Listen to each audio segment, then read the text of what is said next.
पिछली क्लास में हम शब्दालंकार के बारे में चर्चा किए थे। शब्दालंकार में अनुप्रास, यमक, श्लेष, वक्रोक्ति और पुनरुक्ति प्रकाश का लक्षण, उसकी परिभाषा, उदाहरण आदि का विस्तृत रूप से हमने चर्चा की। आज अर्थालंकार के बारे में चर्चा करेंगे। अर्थालंकार का मतलब होता है जब किसी पद के अर्थ से सौंदर्य की सृष्टि हो। किसी काव्य को पढ़ने, गद्य को पढ़ने से उसके अर्थ में जो चमत्कार आए उसे अर्थालंकार कहा जाता है। अर्थालंकार में हम सादृश्य मूलक, विरोध मूलक, श्रृंखला मूलक, न्याय मूलक, गूढ़ार्थ प्रतीक मूलक अलंकारों को जानते हैं, लेकिन सादृश्य मूलक की चर्चा महत्वपूर्ण है। सादृश्य सदृश से बना है। सदृश जहाँ तुलना की जाए, इसमें हम दो वस्तुओं की तुलना, एक दूसरे की कल्पना, संभावना आदि की चर्चा करते हैं। जैसे उपमा अलंकार में तुलना, उत्प्रेक्षा में कल्पना, संदेह में संशय, रूपक में अभेद जैसी बातें होती हैं। अर्थालंकार में सबसे पहले उपमा अलंकार की चर्चा करेंगे। उपमा अलंकार, उपमा, उपमा एक प्रकार से तुलना। जैसे जिए बिनु देह, नदी बिनु बारी,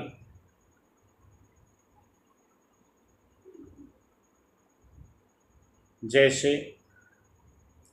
चंद्रमा के समान सुंदर मुख है,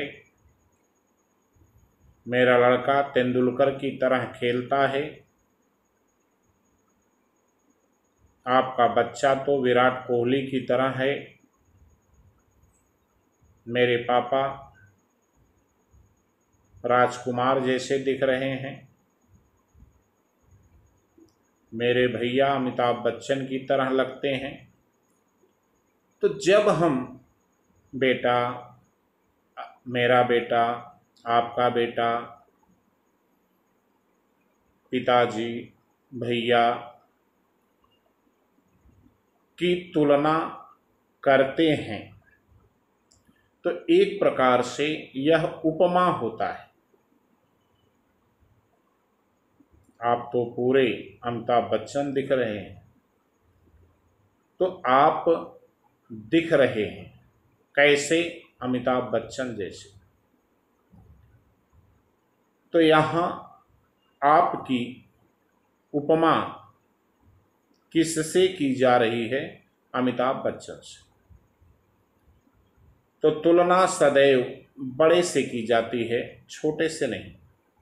छोटे से करेंगे तो वो उल्टा हो जाएगा, उसे काव्यशास्त्र की भाषा में प्रतीक अलंकार कहते हैं।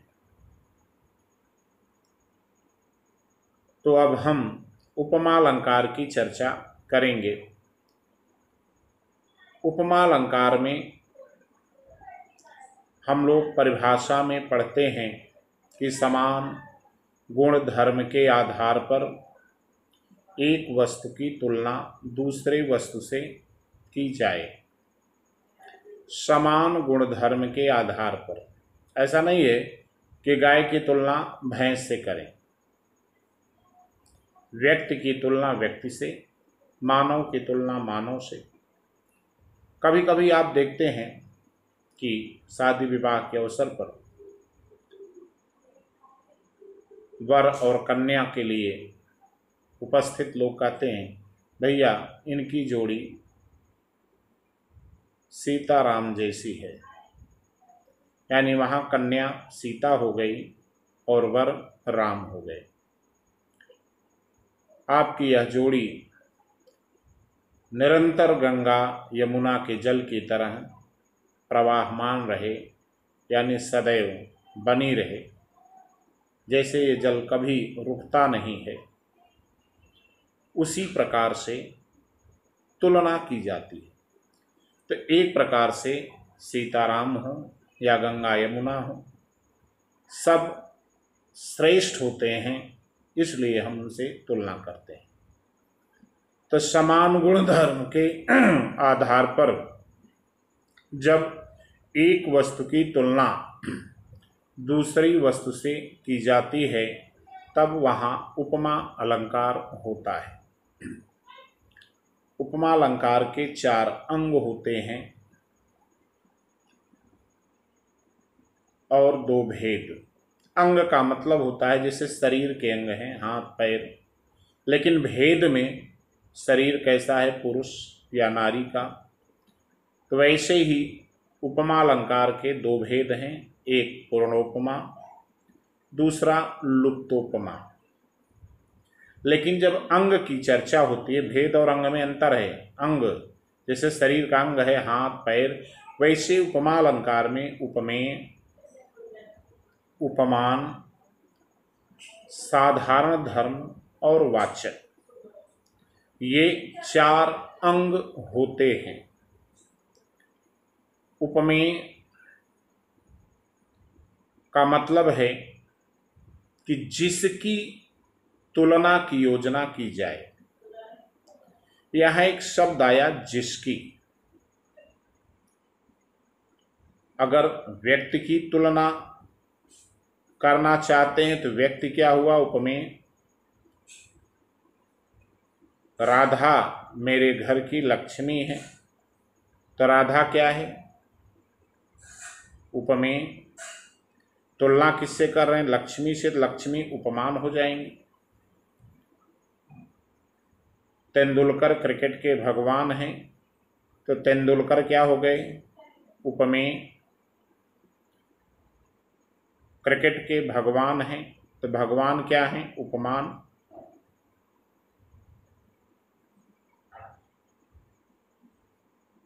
मेरे गुरुजी श्री श्री रविशंकर की तरह हैं, तो गुरुजी क्या हो गए, उपमेय। श्री श्री रविशंकर क्या हो गए, उपमान। तो जिससे आप तुलना करते हैं वो तो उपमान हो गया, लेकिन जिसकी तुलना करते हैं वह उपमेय है। तो जो उपमेय है वह वास्तविक है, वह प्रत्यक्ष है, वह दिखाई पड़ता है, वह दृश्य है और वह प्रस्तुत है। तो प्रस्तुत है वह उपमेय है। अब इसका विपरीत, अप्रस्तुत है तो उपमान है, अदृश्य है तो उपमान है, परोक्ष है तो उपमान है। तो उपमेय का मतलब वह वर्ण या विषय जिसकी तुलना की योजना की जाए, उपमेय में सदैव जिसकी शब्द जुड़ता है, वह वर्ण या विषय जिसकी तुलना की योजना की जाए उपमेय होता है। उपमान क्या है?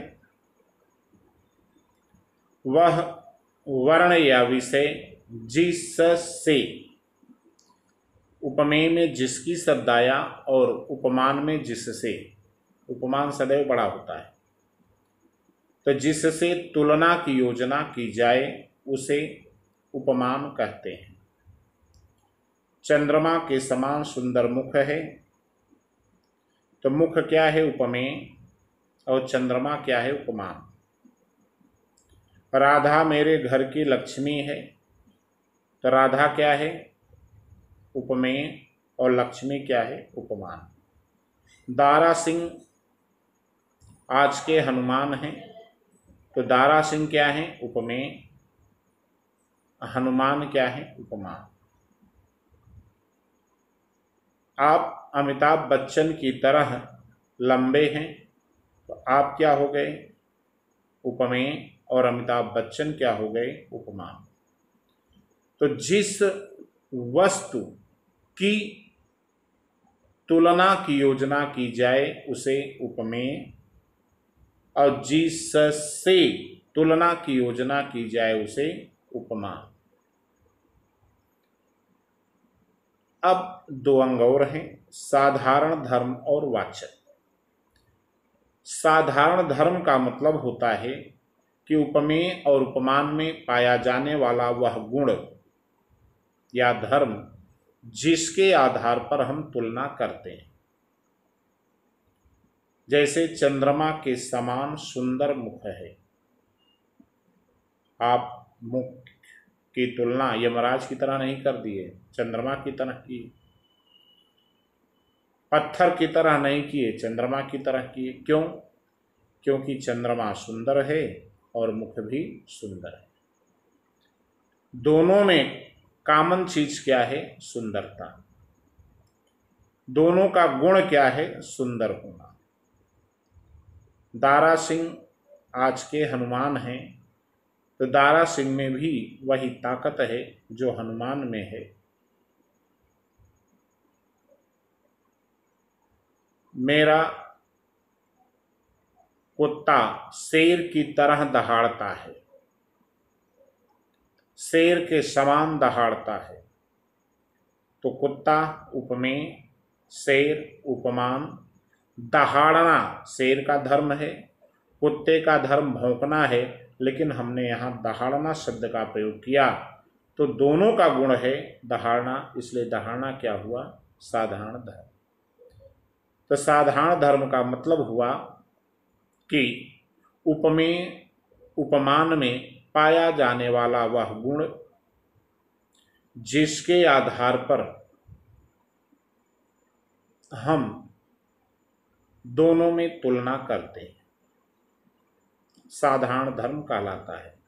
जैसे चंद्रमा के समान सुंदर मुख है, में चंद्रमा भी सुंदर है, मुख भी सुंदर है, सुंदर दोनों में कॉमन है, इसलिए सुंदर क्या हुआ? साधारण धर्म। इसके बाद है वाचक, चौथा अंग है वाचक। वाचक में उपमेय, उपमान, साधारण धर्म तीनों को जब हम तुलना करते हैं, तो तुलना में जो शब्द का प्रयोग करते हैं वह वाचक कहलाता है। राधा के समान मेरी भाभी है,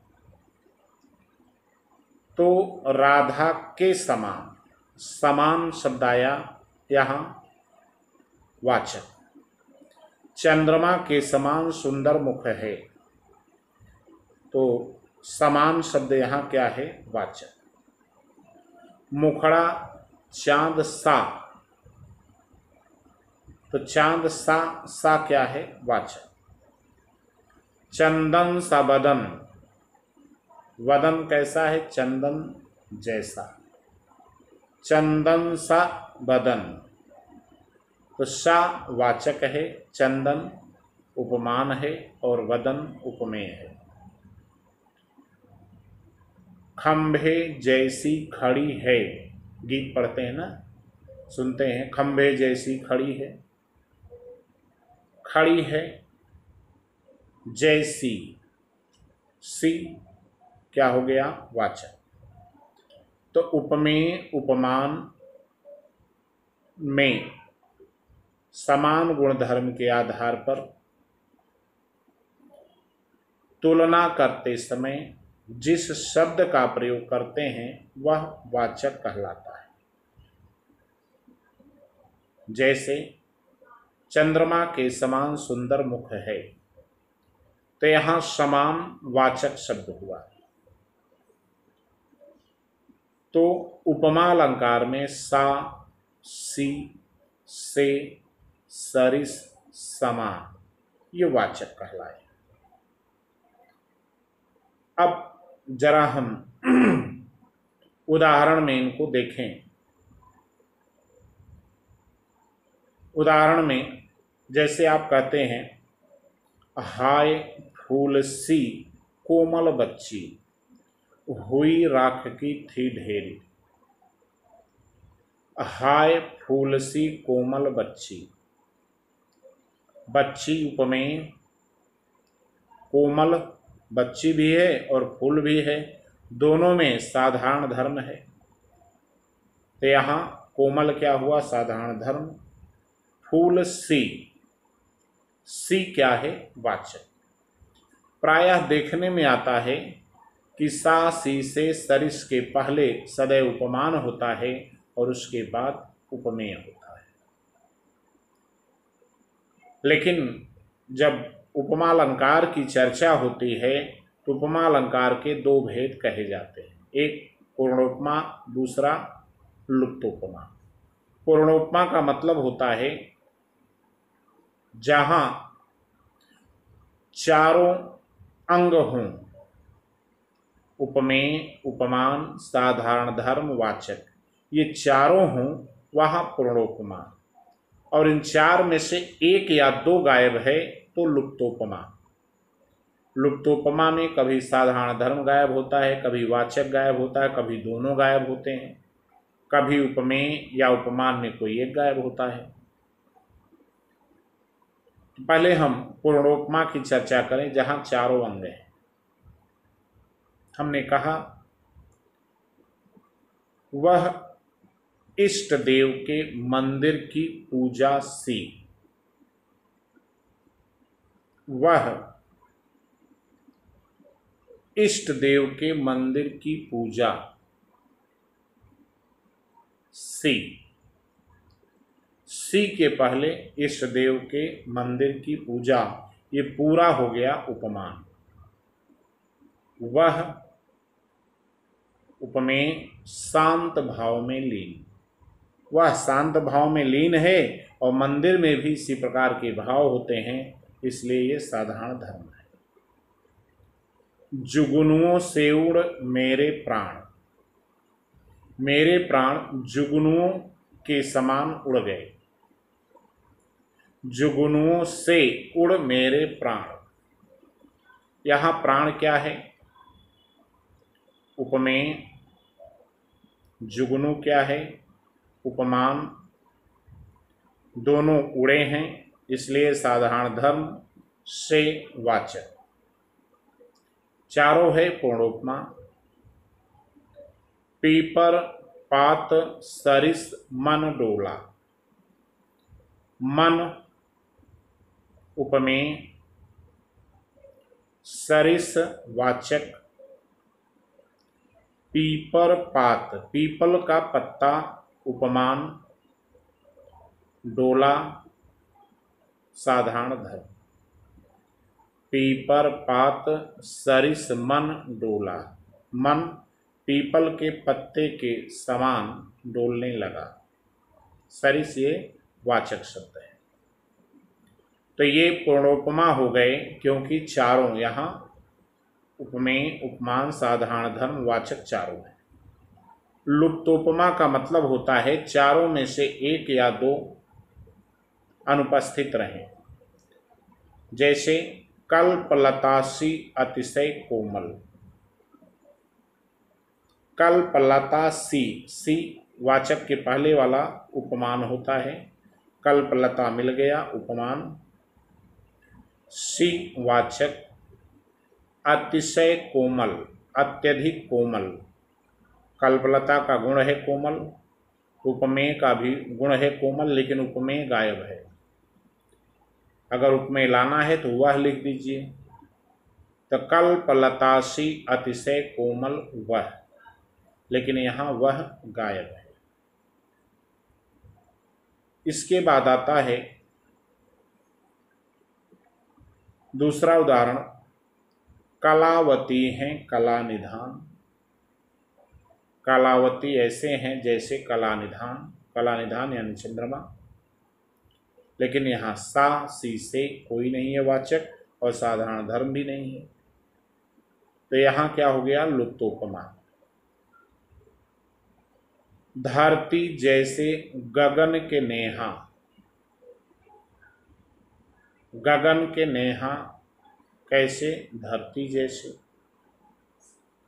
लेकिन यहाँ साधारण धर्म का अभाव है। हिय हिडोल जस डोले मोरा।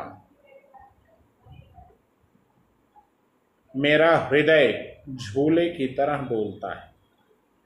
हिय माने हृदय, हिडोल माने झूला, जस माने जैसे, डोलना, यहाँ चारों गुण हैं इसलिए पूर्णोपमा। तो पूर्णोपमा और लुप्तोपमा में यही अंतर है कि पूर्णोपमा में चारों अंग व्याप्त होते हैं, लुप्तोपमा में कोई एक या दो कम होता है, यानी अनुपस्थित रहता है।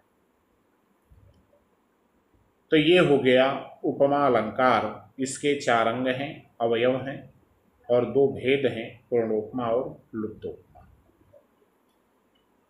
इसके बाद दूसरा अलंकार है रूपक। रूपक अलंकार। रूपक, प्रायः रूपक हम लोग कहते हैं रूपकों की योजना की है। तुलसीदास को रूपक का बादशाह कहा गया। उपमेय और उपमान दोनों को एक कर देते हैं रूपक में, यानी उपमा अलंकार को जोड़ दें तो रूपक, रूपक को विग्रह कर दें तो उपमा। कैसे? आप कहते हैं कि मैया मैं तो चंद्र खिलौना लई हूं। चंद्र खिलौना, अगर इसका विग्रह करेंगे चंद्रमा जैसा खिलौना, उपमा। जैसा हटा दिया रूपक। चंदन सा बदन, ये उपमा। चंद्रवदन रूपक। गाली भी लोग रूपकों में ही देते हैं। कुत्ता कहीं का, आदमी कुत्ता कहाँ होता है, लेकिन कुत्ते का गुण उसमें डाल दिए तो क्या हो गया? रूपक। गधे कहीं के, आदमी गधा कहाँ होता है, अगर कहते आप तुम गधे जैसे हो, उपमा। गधे हो, रूपक। तो रूपक का मतलब है जहां उपमेय और उपमान को एक कर दिया जाए, या उपमेय में उपमान का आरोप कर दिया जाए। आरोप करने का मतलब होता है जैसे दूध में पानी मिला दें, दूध ही दिखेगा, पानी का कोई वजूद नहीं। प्रस्तुत में अप्रस्तुत का आरोप कर दिया जाए। उपमेय और उपमान में अभेद हो, उसे रूपक कहते हैं। जैसे ससिमुख पर घूंघट डाले। ससिमुख, सस माने चंद्रमा और मुख, लेकिन यहां विग्रह नहीं है, चंद्रमा जैसे मुख पर नहीं, चंद्रमुख, तो यहां रूपक है। यहाँ उपमेय और उपमान को एक कर दिया गया है। पायो जी मैंने राम रतन धन पायो, रतन धन, राम रूपी रत्न धन पायो, ये क्या हो गया? रूपक। हमारे हरि हारिल की लकड़ी, हारिल की लकड़ी, हारिल एक पक्षी होता है, पैर में वो लकड़ी फंसाकर उड़ता है। तो हमारे हरि ईश्वर हारिल की लकड़ी की तरह है, ईश्वर हमको छोड़ते नहीं। तो एक प्रकार से यहां भी रूपक की योजना हुई। तो रूपक का मतलब है उपमेय उपमान को एक कर दिया जाए। मंदिल सून पिय अनतई बसा, मंदिल सूना हो गया, घर सूना हो गया, क्योंकि प्रिय अन्यत्र बस गया, यहां तो है नहीं रूपक। सेज नाग भय धई धई डसा, सेज नाग जो शयन कक्ष है उसमें जिस पर हम सोते हैं उसे सेज कहते हैं, वह नाग बनकर काटने को दौड़ रहा है। सेज की तुलना नाग से ना करके सेज को नाग बना दिया। तो एक प्रकार से क्या हुआ? रूपक। अब ये आता है कि अगर एक जगह रूपक है तो बिनांगों के निरंग रूपक, और रूपक अगर अंग सहित है तो सांग रूपक, कारण कार्य में रूपक है तो परंपरित रूपक। सांग रूपक के तीन भेद होते हैं, तीन अक्षर का भी है रूपक और तीन भेद भी हैं।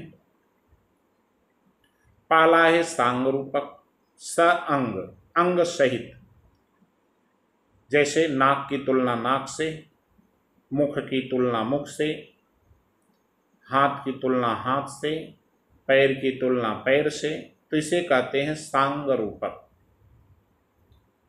निरंग रूपक का मतलब होता है निह धन अंग, यानी बिना अंगों के, अर्थात एक जगह पर। परंपरित रूपक, कारण और कार्य दो रूपक की योजना होती है इसलिए परंपरित।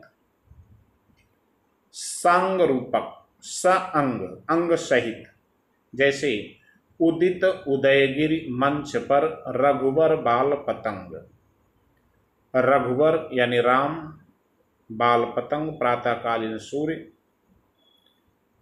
उदयगिरि मंच, मंच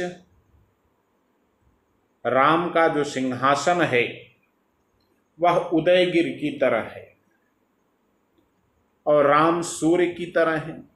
जैसे सूर्य प्रातःकाल उदयगिरि पर्वत पर आता है, चमकता है, उसी प्रकार राम सिंहासन पर बैठते हैं। अब उदयगिरि पर सूर्य के आने से कमल खिल जाते हैं और राम के सिंहासन पर बैठने से संत खिल जाते हैं, संतों के चेहरे खिल जाते हैं। वहाँ कमल खिलते हैं तो भ्रमर गुंजायमान हो जाते हैं, उस पर दौड़ने लगते हैं। और यहाँ जब संत के मुख खिलते हैं तो आँखें भी हर्षित हो जाती हैं। तो पद तुलसीदास ने लिखा कि उदित उदयगिरि मंच पर रघुवर बाल पतंग, विकसे संत सरोज सग, हर्षे लोचन वृंग। विकसे संत सरोज सग, विकसे खिलना, विकासमान होना, प्रसन्न होना, संत और सरोज एक साथ है। हर्षे हर्षित होना, कौन कौन? लोचन आँखें, और वृंग भ्रमर भी। और ऊपर क्या है? उदित उदयगिरि मंच पर रघुवर बाल पतंग, उदयगिरि मंच और रघुवर बाल पतंग। तो यहाँ चार जगह रूपक की योजना है। बाल पतंग की राम से, मंच यानी सिंहासन की उदयगिरि उदय पर्वत से, कमल की संतों से और भ्रमर की आंखों से, इसलिए बनाइए सांग रूपक। निरंग रूपक का मतलब होता है बिना अंग के रूपक की योजना। यहां एक जगह रूपक होता है, जैसे संसार डूबा जा रहा मदमोह पारावार में। मद माने अहंकार, मोह के पारावार माने समुद्र। अहंकार मोह के समुद्र में संसार डूबा जा रहा है, तो मदमोह पारावार में एक जगह रूपक है, इसलिए निरंग रूपक। प्रायः हम लोग पढ़ते हैं चरण कमल बंदौ हरिराई। चरण कमल यानी कमलवत चरण, कमल के समान चरण, लेकिन रूपक में कमलवत चरण। पद कमल धोई चढ़ाई नावन नाथ उतराई चहों। पद कमल कमलवत, पद पैर। तो इस प्रकार से एक जगह रूपक की योजना है, इसलिए इसे निरंग रूपक कहते हैं। तीसरा आता है परंपरित रूपक। इसमें एक कारण होता है, दूसरा कार्य। दो जगह रूपक की योजना होती है। जैसे प्रेम अतिथि है खड़ा द्वार पर, हृदय कपाट खोल दो तुम। प्रेम रूपी अतिथि द्वार पर खड़ा है, हृदय रूपी कपाट तुम खोल दो। दो जगह है। प्रेम रूपी अतिथि, प्रेम अतिथि है खड़ा द्वार पर, द्वार पर प्रेम रूपी अतिथि खड़ा है। अब कार्य हुए तो कारण क्या है? हृदय कपाट खोल दो तुम। तो एक कारण हुआ, दूसरा कार्य। अगर प्रेम अतिथि द्वार पर खड़ा है तो कारण है, अब उसके लिए कार्य करना है, हृदय कपाट खोल दो तुम। तो प्रेम के लिए हृदय खोलना, अतिथि के लिए कपाट खोलना, दो जगह रूपक की योजना है, इसलिए